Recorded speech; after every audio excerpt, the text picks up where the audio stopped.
Assalamu alaikum wa rahmatullahi wa barakatuh to some of y'all, and peace out to the rest of you. Hit the share button because the message is more important than the messenger.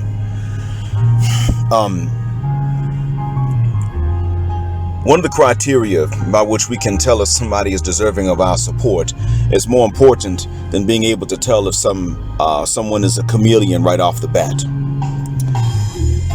If any lady in our space does not openly advocate for men leaving the West, it doesn't matter if she's a chameleon or not. It doesn't matter if she knows she's a chameleon with regards to whether or not we should support her. Now, it's one thing to understand the difference between a knowing and unknowing chameleon for certain other things. But what we must understand is that the only thing a woman in our space has to say about passports and leaving the West and ditching Western women is one thing, and that is, are there laws you need to know about so that you don't get caught up there? It is okay for Melanie even to say, as long as you are aware of this and you sidestep that, great. That's fine for her to say.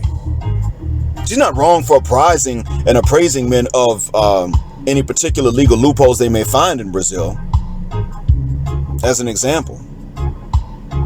But from here on out, anyone that says you need to stay put, take her as a chameleon. Even if she doesn't know it, do not support her. You should not send anything. I got a Patreon, ain't nobody joined it yet. I've had one donation two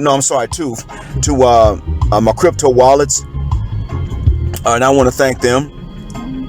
But whether you send to me or not is up to you. I've had several to go into the Cash App and send to my relatives, and I really appreciate you and thank you, all of you, from the bottom of my black heart and the depths of my black mind. My kinfolk thanks you too. But understand, you are not required to do this for me, but this is something we should not do for any of these ladies, period, right off the bat. Once they say something like that, they start suggesting that men stay put, that's unacceptable. You should not overlook or forgive that. It's the same thing for men. The difference is that where we are, if a man says it, we pretty much will put them on the outs. We're not letting Clarence Jr. say this and get away with it. We ain't sending him support. Ain't nobody in the manosphere, black or otherwise, putting money in his pocket after he done said something like that. We seem to have sense when somebody has facial hair. This is where we done messed up. We sat up and let somebody come along and say things like this about what we should and should not do, and we've let them get away with it because they got breastises and they look nice, and that's wrong. And to a certain extent, even Crimson Q at one point tried to suggest that men stay put. But eventually she had to say, you know what, you really can't say anything about them leaving when you're the one that's been driving them away. So we have to admit that that's what's going on here. The other thing to understand is that when it comes down to it, gentlemen, and I've stated this before, and you need to stop making excuses about biology. Biology is why you're justified in going abroad and finding cooperative women. In the West, you must treat sex like it's dangerous, because it is.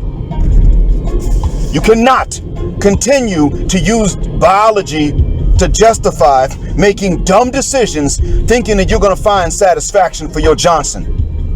The Western woman is not going to allow you to do that without some serious nasty cost associated with it.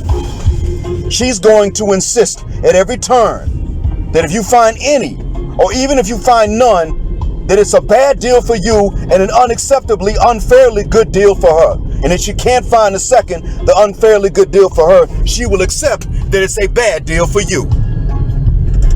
You just got to get some. That's why you bounce. Thank you for listening.